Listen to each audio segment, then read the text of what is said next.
Commander, something you need? How's the Normandy performing? Is she everything they said she'd be? She's the best ship in the fleet, if you've got a pilot who knows how to handle her. Balance isn't what you'd expect. Takes a while to get used to that oversized drive core we got stuffed in the back, and her power can sneak up on you if you're not careful. The Normandy's probably too much ship for your average Alliance pilot, Commander.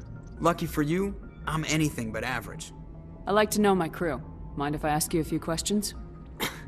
I can see where this is going. You did a background check on me, didn't you? Well, I'll tell you the same thing I told the captain. You want me as your pilot. I'm not good. I'm not even great. I am the best damn helmsman in the Alliance fleet. Top of my class in flight school, I earned that. All those commendations in my file, I earned every single one. Those weren't given to me as charity for my disease. I'm sorry, Joker. I didn't even know you were sick. You mean you didn't know? Oh, crap. Okay, I've got Vrolik syndrome, brittle bone disease. The bones in my legs never develop properly. They're basically hollow, too much force and they'll shatter. Even with crutches and my leg braces, it's hard to get around. One wrong step and crack! It's very dramatic, but I've learned to manage my condition, Commander. Put the Normandy in my hands and I'll make her dance for you. Just don't ask me to get up and dance unless, you like the sound of snapping shin bones. Why does everyone call you Joker? It's a lot shorter than saying Alliance Flight Lieutenant Jeff Moreau. Plus, I love to make little children laugh. You're dodging the question. Look, I didn't pick the name. One of the instructors in flight school used to bug me about never smiling. She started calling me Joker, and it stuck. I need to know more about this Vrolik syndrome if I'm putting my ship in your hands. Yeah, of course you do. It's an extremely rare condition. Nobody knows exactly what causes it. Genetic, maybe. It's treatable, but there's no cure. They classify my case as moderate to severe. I was born with over a dozen fractures, hip, thighs, ankles. My bones were already breaking in the womb. 100 years ago, I wouldn't have survived past my first year. Lucky for me, modern medical science has turned me into a productive member of society. You're not gonna break a bone trying to fly the ship, are you? I don't fly with my feet, Commander, so I'm fine as long as I'm in this chair. I gotta be real careful when I get up to take a piss, though. I can do my job as well as anyone on the ship. Better, actually. So don't worry about it. I'm not trying to make you uncomfortable. Let's talk about something else. Whatever you want, Commander. How'd you end up joining the Alliance? Look, if you're looking for an inspirational tale of the crippled kid overcoming impossible odds, you're gonna be disappointed. My mother was a civilian contractor working for the Alliance. I basically grew up on the Arcturus station back when they were building up the fleets. Spend all that time around Alliance ships, there's a good chance you'll end up going to the Academy. I have to go. Alright, see ya. If anyone has to take over for Captain Anderson, I'm glad it's you. I'm not sure about having non-humans on our ship, though. We're all on the same team here, Presley. With all due respect, ma'am, that's what they said about Nihilus. Look how that turned out. I'm in charge here, Presley. I decide if we have non-humans on this vessel. Yes, ma'am. Understood, ma'am. Speak freely, Presley. I want to know if you have a problem with non-humans. It's not that, Commander. Humanity has always handled its own problems. Saren attacked one of our colonies. We should be the ones to stop him. We don't need their help. Some people think asking for help is a sign of weakness. That's just being stupid and stubborn. No matter how strong you are, allies can make you stronger. I guess so. Maybe I'm just stuck in the old ways of thinking. But don't worry, Commander. This won't be a problem. How did you end up assigned to the Normandy? I signed up with the Alliance as a navigator right out of school. Following in my grandfather's footsteps, I guess. My first posting was on the Agincourt. We were at Elysium during the Skillian Blitz. A massive fleet of alien raiders hit the colony, trying to wipe it out. They had the numbers, but their ships were no match for an Alliance frigate. It was a slaughter. We couldn't even keep track of how many ships they lost. How'd you end up on the Normandy? I got my officer's commission after Elysium. Must have made an impression on the right people. Captain asked for me when he was picking his crew. Carry on, Presley. Yes, ma'am.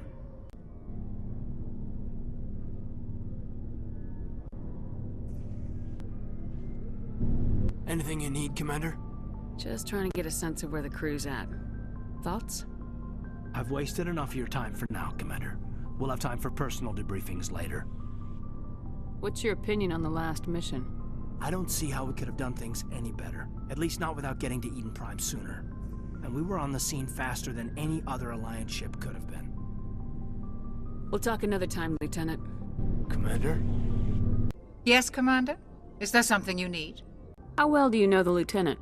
I'd never worked with him before this mission.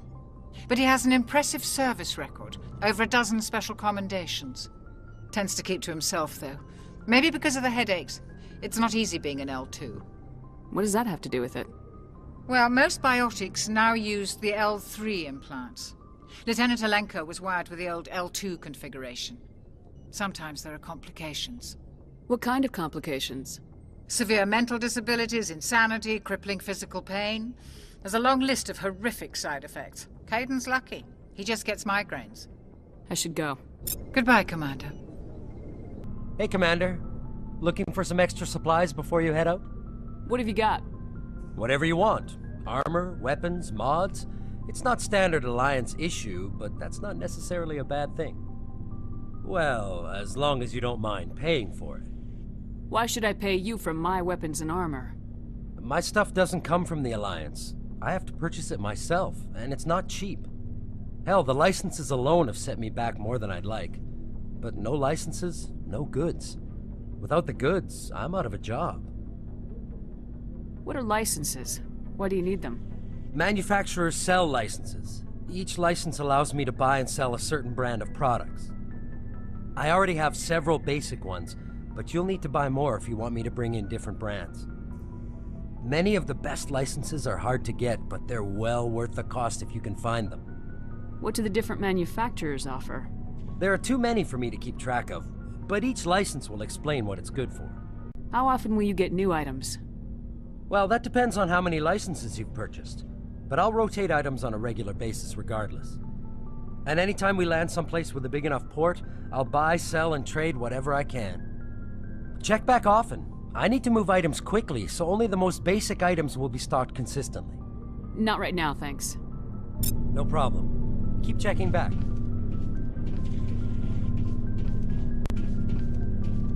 Thanks for bringing me on board, Commander. I knew working with the Spectre would be better than life at CSEC. Have you worked with the Spectre before? Well, no, but I know what they're like. Spectres make their own rules. You're free to handle things your way. At CSEC, you're buried by rules. The damn bureaucrats are always on your back. For the most part, the rules are there for a reason. Maybe. But sometimes it feels like the rules are only there to stop me from doing my work. If I'm trying to take down a suspect, it shouldn't matter how I do it, as long as I do it. But CSEC wants it done their way. Protocol and procedure come first. That's why I left. So you just quit because you didn't like the way they do things? There's more to it than that. It didn't start out bad, but as I rose in ranks, I got saddled with more and more red tape. CSEC's handling of Saren was typical. I just couldn't take it anymore. I hate leaving. I hope you made the right choice. I'd hate for you to regret it later. Well, that's sort of why I teamed up with you. It's a chance for me to get off the Citadel, see how things are done outside CSEC. Either way, I plan to make the most of this. And without CSEC headquarters looking over my shoulder, well, maybe I can get the job done my way for a change. If getting the job done means endangering innocent people, then no. We get the job done right, not fast. Got it? I wasn't trying to...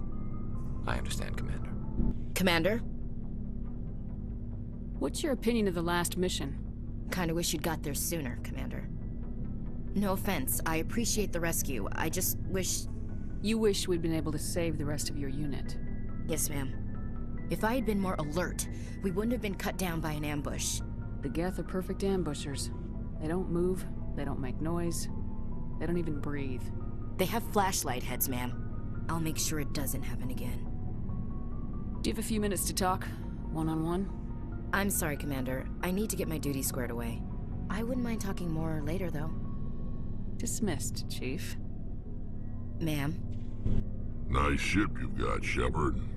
What can I do for you? What's your story, Rex? There's no story. Go ask the Quarian if you want stories. You Krogans live for centuries. Don't tell me you haven't had a few interesting adventures. Well, there was this one time the Turians almost wiped out our entire race. That was fun. I heard about that. You know, they almost did the same to us. It's not the same. It seems pretty much the same to me. So your people were infected with a genetic mutation? An infection that makes only a few in 1,000 children survive birth? And I suppose it's destroying your entire species? I suppose it isn't all the same. I don't expect you to understand, but don't compare humanity's fate with the Krogan. I was just making conversation. I wasn't trying to upset you.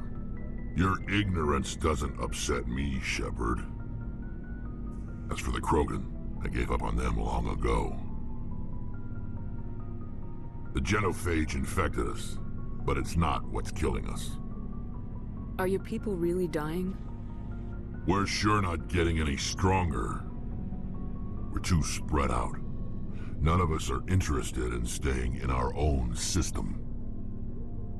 Lots of species have left their homes and prospered. But they go to colonize new worlds. We're not settlers. We're warriors. We want to fight. So we leave. Hire ourselves out. And most of us never go back. What can you tell me about the genophage? Ask the Solarians if you want details. They made it. All I know, it makes breeding nearly impossible. Thousands die in stillbirth, and most never get that far. Every Krogan is infected, every one. And no one's rushing to find a cure. Why don't the Krogan try to find a cure?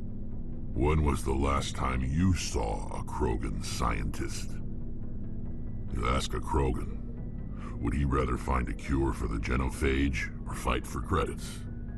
He'll choose fighting every time. It's just who we are, Shepard. I can't change that. Nobody can. So long, Rex. Shepard. Hey, Commander, you know that Quarian, Tally?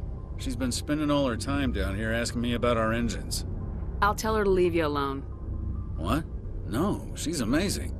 I wish my guys were half as smart as she is. Give her a month on board and she'll know more about our engines than I do. She's got a real knack for technology, that one. I can see why you wanted her to come along.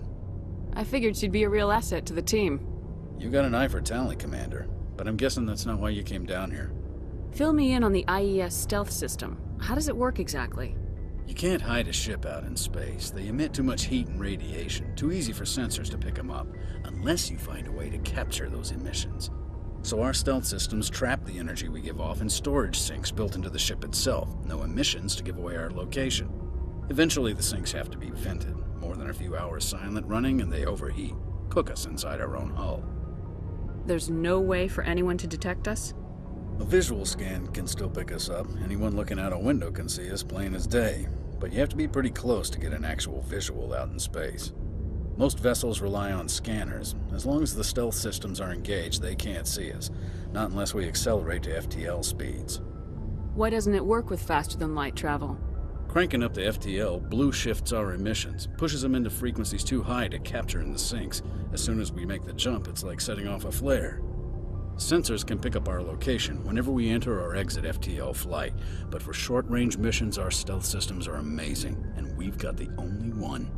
Where else have you served, Adams? If you name a class of Alliance ship, I've probably served on it. Everything from dreadnoughts and carriers right down to frigates like the Normandy. My last assignment was on the Tokyo, only a cruiser, but she was a good ship. Couldn't hold a candle to the Normandy, though. I want to know more about the Normandy. She's the best ship I've ever served on, probably the fastest vessel ever designed, and she's the only one using the new Tantalus drive core. What's so special about the Tantalus drive core? Proportionally, it's about twice the size of any other vessel. Not only are we faster, but we can run at FTL speeds longer before we have to discharge the core. Carry on, Adams. Aye, aye, Commander.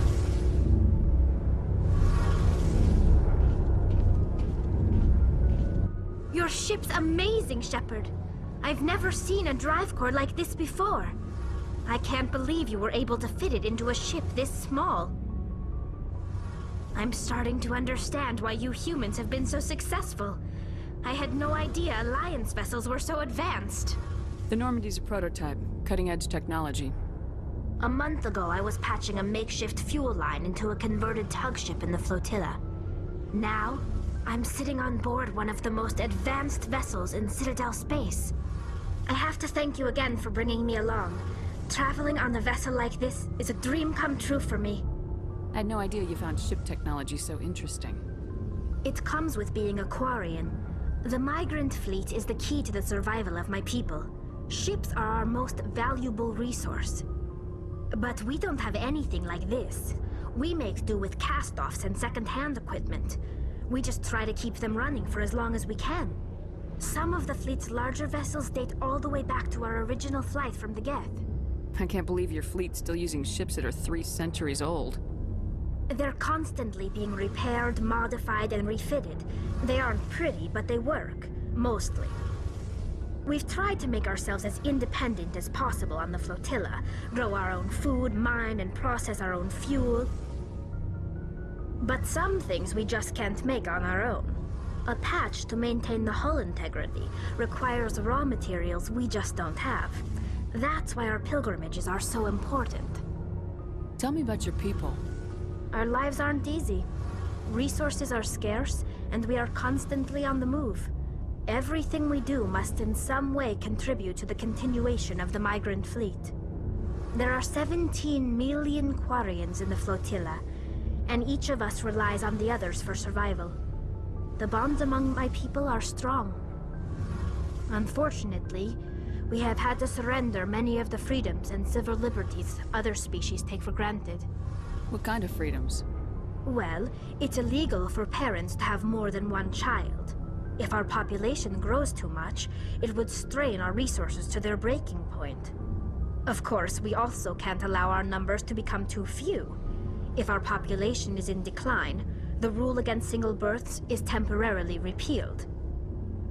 In extreme cases of population decline, incentives are even offered to encourage multiple births, though the Conclave hasn't had to take such measures in nearly a century. That's your government. The Conclave is our civilian branch of government. Each ship can elect a representative to serve on the Conclave and make decisions that affect the fleet as a whole. On matters that affect an individual ship, however, the captain has the final say. It's a tradition that dates back to the early days, when the fleet was governed by martial law. Fortunately, most captains nowadays are smart enough to have an elected council from their crew to give them advice and guidance. So the ultimate power rests with elected officials? In practice, the Conclave and the respective council for each ship tend to set the rules that govern our daily lives. But in theory, we are still under military jurisdiction. The 5 top-ranking military officials in the fleet serve on the Admiralty Board.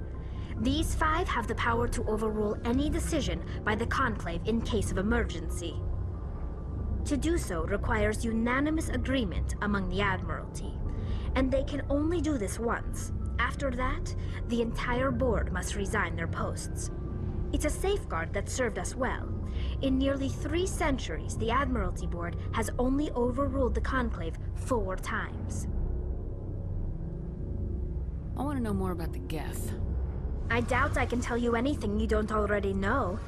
It's been almost 3 centuries since they drove my people into exile.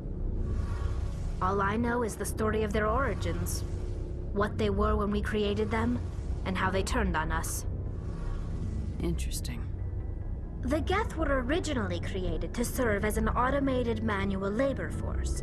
Initially, their intelligence was as limited as any VI. Over time, we made small modifications to their programming to allow them to perform more varied and complex tasks, bringing them closer and closer to true AI status. How come the Council didn't step in and stop you?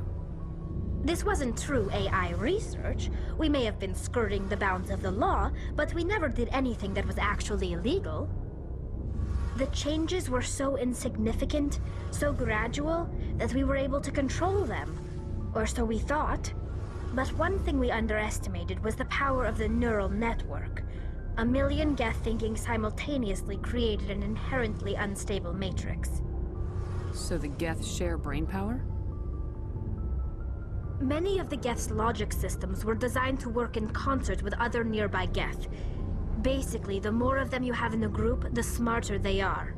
So there's some sort of group consciousness? No, nothing like that. They cannot share sensory data or information. Their programming cannot handle that much simultaneous input. Each Geth maintains an individual awareness and identity. The neural network only operates on a process-based level. It's basically the synthetic equivalent of a subconscious. But when they're in close proximity, they can coordinate low-level functional processes, freeing up more capacity for original or independent thought. That doesn't make any sense. I'm probably oversimplifying. The Geth are incredibly advanced and complex creations. All you need to know is that they get smarter when they gather in large numbers. As we built more and more Geth, their effective intelligence became more sophisticated, more abstract. One day, a Geth began to ask its Quarian overseer questions about the nature of its existence. Am I alive? Why am I here? What is my purpose? As you can imagine, this caused a near panic among my people. I don't see what's so bad about those questions. The Geth were created to engage in mundane, repetitive, or dangerous manual labor. That's fine for machines, but it won't satisfy a sentient being for long. The Geth were showing signs of rudimentary self-awareness and independent thought. If the Geth were intelligent, then we were essentially using them as slaves. It was inevitable the newly sentient Geth would rebel against their situation. We knew they would rise up against us, so we acted first. A general order went out across all Quarian-controlled systems to permanently deactivate all Geth. The Geth responded to this order violently. Hey, you can't blame them for fighting for their survival. We had no other choice. The Geth were already on the verge of revolution. By acting quickly, we had a chance to end the war before it began.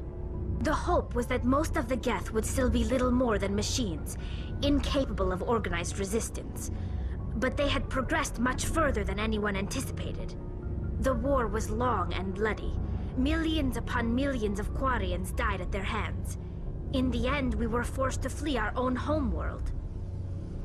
We feared the Geth would pursue us, but they never came beyond the Veil. Now we drift through space, exile searching for a way to reclaim what was once ours. It's hard to feel sorry for you. Your ancestors tried to wipe out another species. We made a mistake when we created the Geth in the first place, but we did not make a mistake when we went to war against them. If we had not acted, they would have wiped us out. They're a synthetic life form. They have no use for organics. None. Why do you think they cut themselves off from the rest of the galaxy? Why do you think they've killed every organic being who's ever tried to contact them? They didn't kill Saren. What does that tell you? The Geth are not innocent victims in all this. They're the enemy. They want to destroy us. Not just the Quarians. All organic life. That's why they've joined up with Saren. And that's why we have to stop him. I want to know more about the pilgrimage. When my people reach maturity, we leave our birth ships and seek acceptance with a new crew. It's necessary to maintain genetic diversity among the fleet. But no ship wants to accept someone who will be a burden on them. So, to prove our worth, we embark on a pilgrimage. We set out alone, leaving the flotilla and our families behind us. We only return once we have found something of value we can bring back to the fleet. This is presented as a gift to the captain of the respective ship we wish to join. If the gift is accepted, we are welcomed into the crew. Can a captain choose to reject the gift? That doesn't happen often. Most captains are eager to increase the size of their crew. It increases their own standing in our society. Even when a gift is not particularly valuable, the captain usually accepts it out of a sense of tradition. However, there is a stigma to presenting a substandard gift. It's not the best way to make a good impression on a new community. Most pilgrims don't return until they find something worthwhile. want to talk about something else. Like what? I should go. See you later.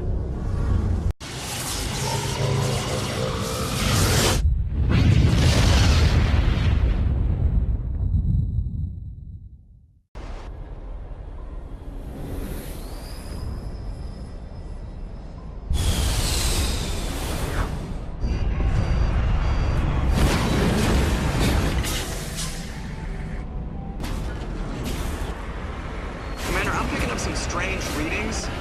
Really strange, like off the damn charts. It looks like it's coming from an underground complex a few clicks away from the drop zone.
remember to stay hydrated.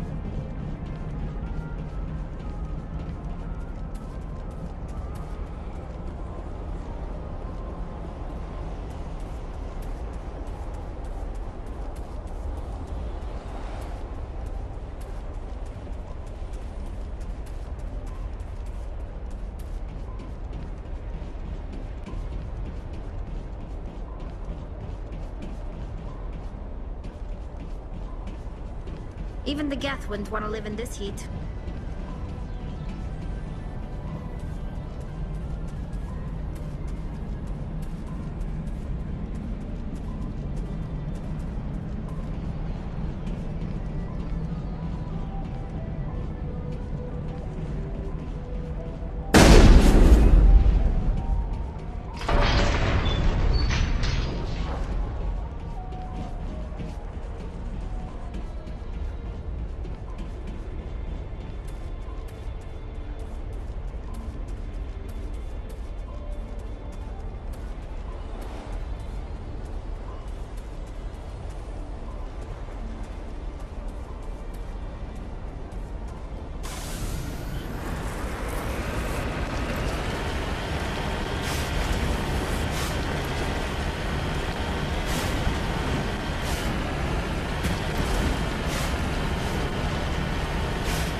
think we're good, Shepard.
I think we're good, Shepard. Remember to stay hydrated.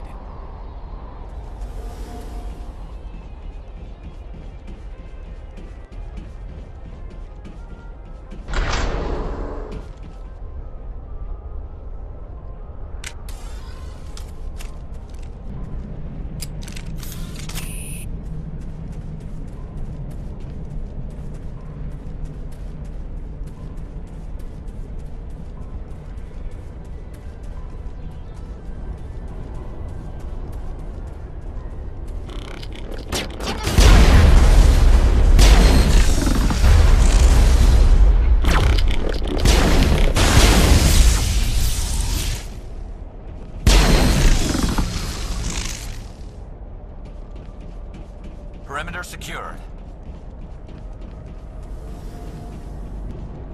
Just lead the way.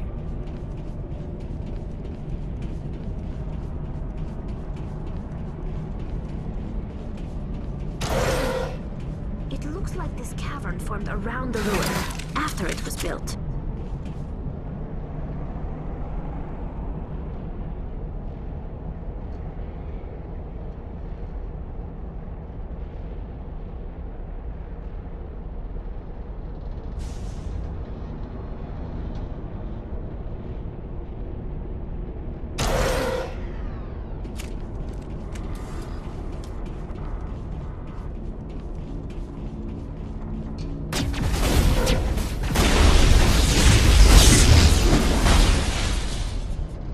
I wonder what Liara's looking for in here.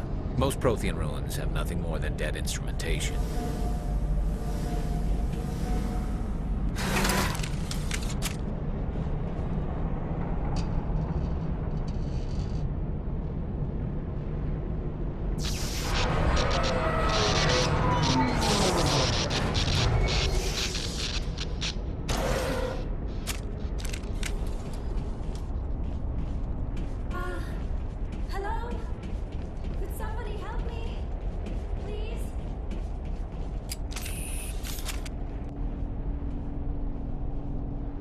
Can you hear me out there?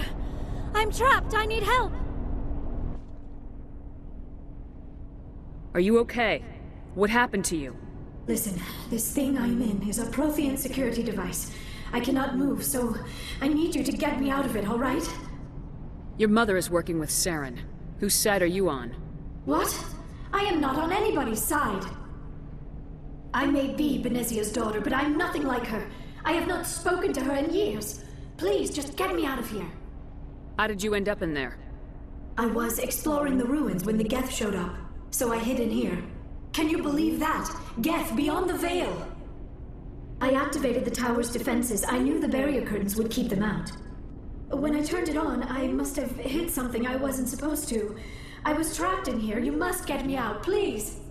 We'll find some way to help you. There is a control in here that should deactivate this thing. You'll have to find some way past the barrier curtain. That's the tricky part. The defenses cannot be shut off from the outside. I don't know how you'll get in here. Be careful. There is a Krogan with the Geth. They have been trying different ways to get past the barrier. You lead. I'll follow. Take cover!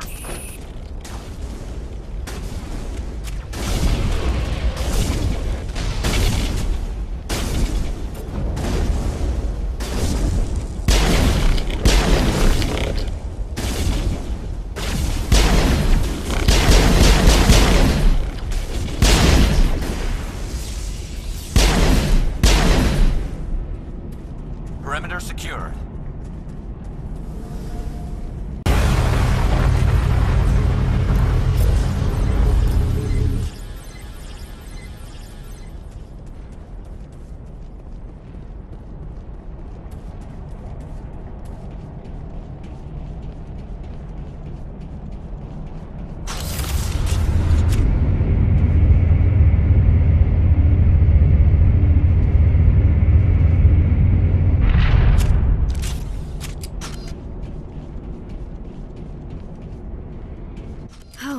How did you get in here? I didn't think there was any way past the barrier. We have to get you out of here before more Geth arrive. Yes, you're right. I've seen enough of them to last a lifetime.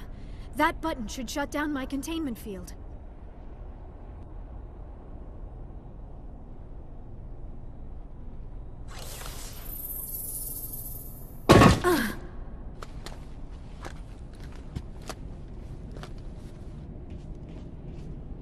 Any idea how we get out of this place?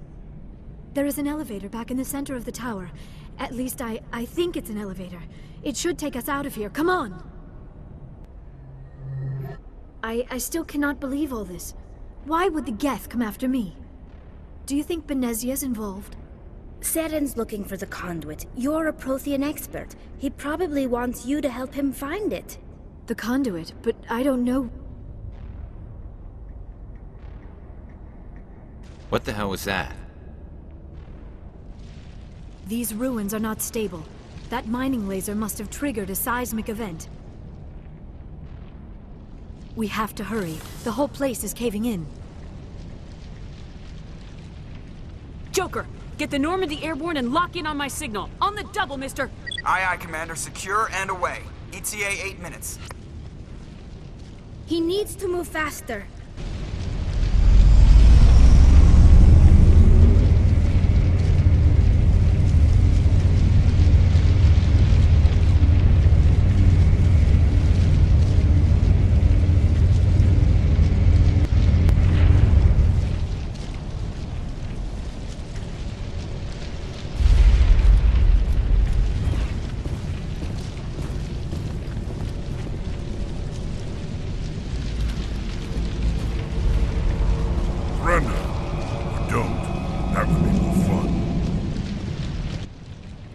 In case you didn't notice, this place is falling apart. Exhilarating, isn't it? Thanks for getting rid of those energy fields for us. Hand the doctor over. Whatever it is you want, you are not getting it from me. She'll stay with us, thanks. Not an option. Saren wants her, and he always gets what he wants. Kill them. Spare the Asari if you can. If not, doesn't matter.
Too close, Commander. 10 more seconds we would have been swimming in molten sulfur. The Normandy isn't equipped to land in exploding volcanoes. They tend to fry our sensors and melt our hull.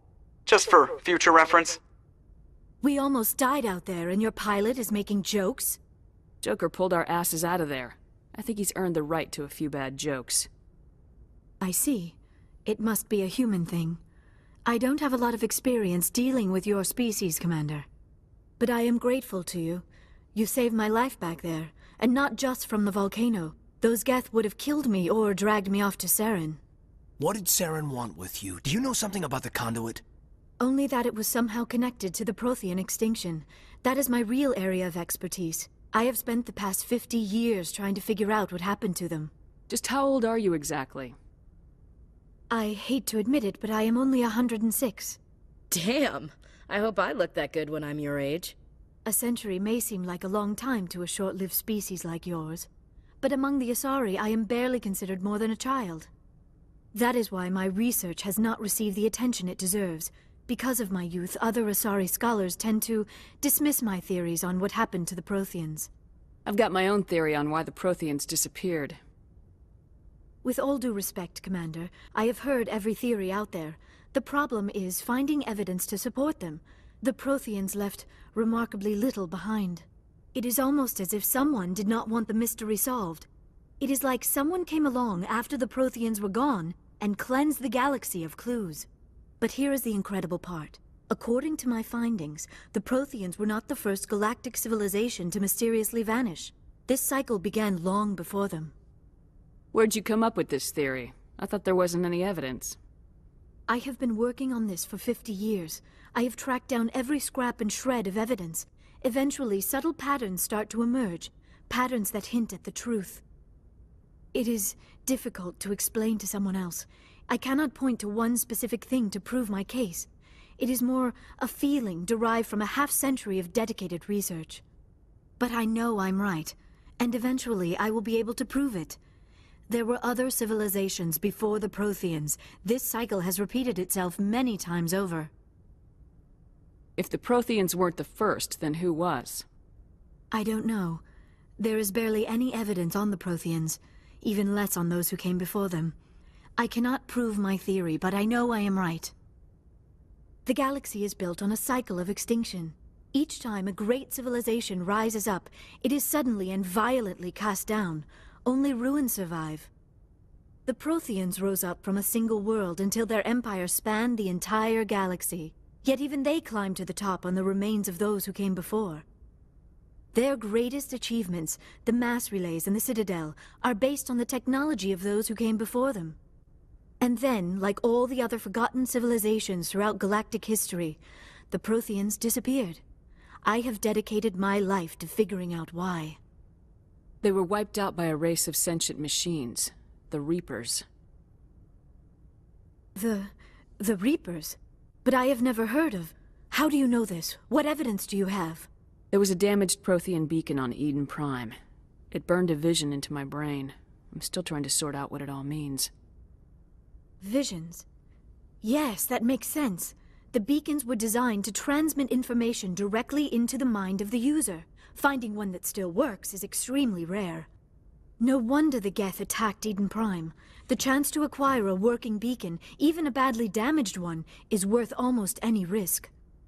But the beacons were only programmed to interact with Prothean physiology. Whatever information you received would have been confused, unclear.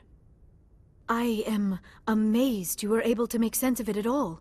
A lesser mind would have been utterly destroyed by the process. You must be remarkably strong-willed, Commander. This isn't helping us find Saren, or the conduit. Of course, you are right. I am sorry, my scientific curiosity got the better of me. Unfortunately, I do not have any information that could help you find the conduit, or Saren. I don't know why Saren wanted you out of the picture, but I think we'll be a lot better off if we bring you along. Thank you, Commander. Saren might come after me again. I cannot think of anywhere safer than here on your ship. And my knowledge of the Protheans might be useful later on. And her biotics will come in handy when the fighting starts. Good to have you on the team, Liara. Thank you, Commander. I am very grateful. Oh, I am afraid I am feeling a bit lightheaded. When was the last time you ate, or slept? Dr. Chakwa should take a look at you. It is probably just mental exhaustion, coupled with the shock of discovering the Protheans' true fate. I need some time to process all this. Still, it could not hurt to be examined by a medical professional. It will give me the chance to think things over. Are we finished here, Commander? We can talk again after you've seen the doctor. The rest of you, dismissed. Mission reports are filed, Commander. You want me to patch you through to the Council? Patch him through, Joker. Setting up the link now, Commander. We've received your report, Commander. I understand Dr. T'soni is on the Normandy. I assume you're taking the necessary security precautions. Liara's on our side. The Geth were trying to kill her. Benezia would never allow Saren to kill her daughter. Maybe she doesn't know. Or maybe we don't know her. We never expected she could become a traitor. At least the mission was a success. Apart from the utter destruction of a major Prothean ruin. Was that really necessary, Shepard? The Geth were crawling all over those ruins. We were lucky to make it out alive. Of course, Commander. The mission must always take priority. Good luck, Commander. Remember, we are all counting on you. I prefer gold to silver, you know, for my medal. I figured you'd recommend me for one since I, pulled your boots out of the fire. If we present you with a medal, you'll end up sitting on stage listening to politicians make speeches for a couple of hours.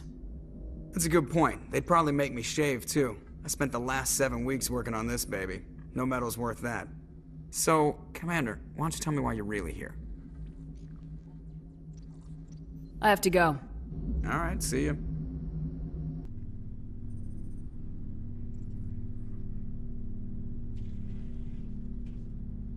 Commander, do you have a minute? I always make time for my officers. Off the record, I think there's something wrong here. This Saren is looking for records on some kind of galactic extinction, but we can't get backup from the Council? Sorry, Commander. There's writing on the wall here, but someone isn't reading it. The Council doesn't want to believe anything's wrong. I'd call it human nature, but... I hear you. It just seems like a group that's been around as long as the Council should see this coming. I mean, it's funny, we finally get out here, and the final frontier was already settled. And the residents don't even seem impressed by the view. Or the dangers. Well, well. You're a romantic. Did you sign on for the dream, Malenko? Secure a man's future in space? Yeah, I read a lot of those books when I was a kid, where the hero goes to space to prove himself worthy of a woman he loves, or, you know, for justice. Or maybe I was a romantic in the beginning, but I thought about it after brain camp. Biotic acclimation and temperance training. I'm not looking for the dream. I just want to do some good. See what's out here. Sorry if I got too informal. Protocol wasn't a big focus back in Bot. Tell me about it. Biotic acclimation and temperance didn't last past the airlock. To the kids they hauled in, it was brain camp. Sorry, hauled in is unkind. We were encouraged to commit to an evaluation of our abilities so an understanding of biotics could be compiled. There are worse results of accidental exposure to Element Zero in the womb. Beats the brain tumors some kids grew up with. Is there some question about how you were exposed? My mother was downwind of a transport crash. It was before there were human biotics, a little after the discovery of the Martian ruins. It only gets iffy around 63 when Kinetics was running out of first-gen subjects. Until then, they'd relied on accidentals. A bunch of guys in suits show up at your door after school, and next thing you know, you're out on Jump Zero. Jump Zero is Gagarin Station, right? What's it like? Yeah, that's the official name. Biggest and farthest facility we had for decades. Right on the termination shock, the outer edge of the solar system. It's where they did all the Goose Chase FTL research before we caught on to using mass effect fields. It was a sterile research platform when I was there. There were other kids in the same boat, right? At least you weren't alone out there. That's true. We did have a little circle that'd get together every night before lights out. We didn't have much to do, though. It was a research platform then, and Kinetics kept Jump Zero off the extranet to prevent leaks. Then you must have had plenty of time to get to know each other. Yeah. We'd sit around and bull every night after dinner, play cards or network games. There was this girl named Rana, who had a little circle grow up around her. She was from Turkey. Her family was very rich. But she was smart and charming as hell. Beautiful. but not stuck up about it. Like you, I guess. Ma'am. Sounds like she was special to you. She was. Maybe she felt the same. But things never felt together. Training, you know. You know of any intentional exposures for certain? No one knows. Doesn't mean they didn't happen. As big as the exposures were, it was hard to track down accidentals. It was different then. No one knew the potential, so there wasn't a lot of regulation. Anything Kinetics did was gold. I'm not saying they intentionally detonated drives over our outposts, but in retrospect, they were damn quick on the scene. Jump Zero's a long way from home. What was it like? The grand gateway to humanity looks a lot better in the vids. Anyway, this was supposed to be a casual debrief, not a bull session about stuff that happened years ago. I wanted to get to know you a little better, that's all. Thanks for the talk, Caden. Well, you're welcome, ma'am. You, make a habit of getting this personal with everyone? No, I don't. We'll talk again later. I'll need some time to process that, Commander. But, yeah, I'd like that. What's your opinion on the last mission? Dr. T'soni. She seems nice enough. I mean, if you like the bookish sort. Any intentions there, Lieutenant? None, Commander. I prefer adventurous women. We'll talk later, Caden. I'd like that.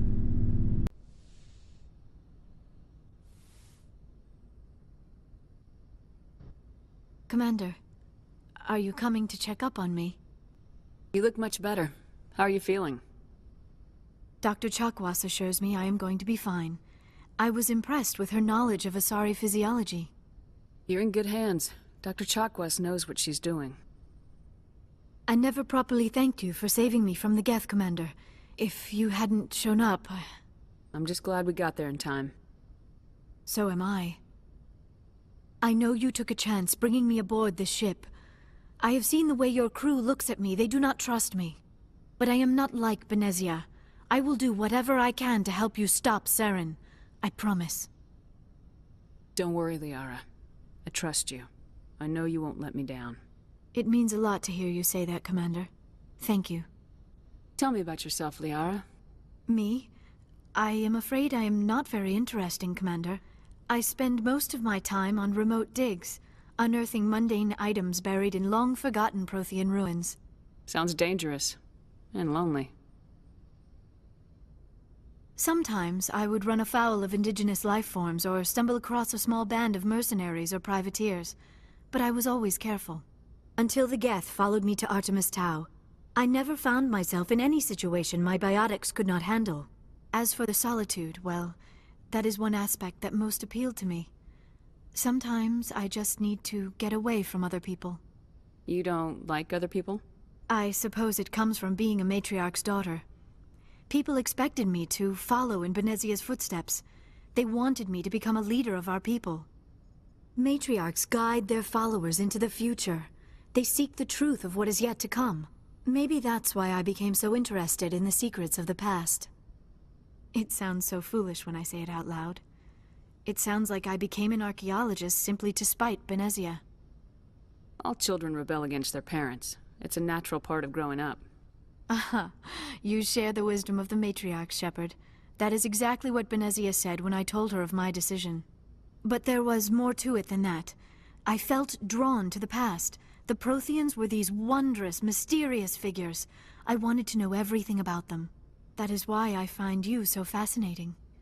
You were marked by the beacon on Eden Prime. You were touched by working Prothean technology. Sounds like you want to dissect me in a lab somewhere. What? No! I did not mean to insinuate. I never meant to offend you, Shepard.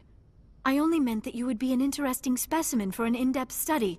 No, that's even worse.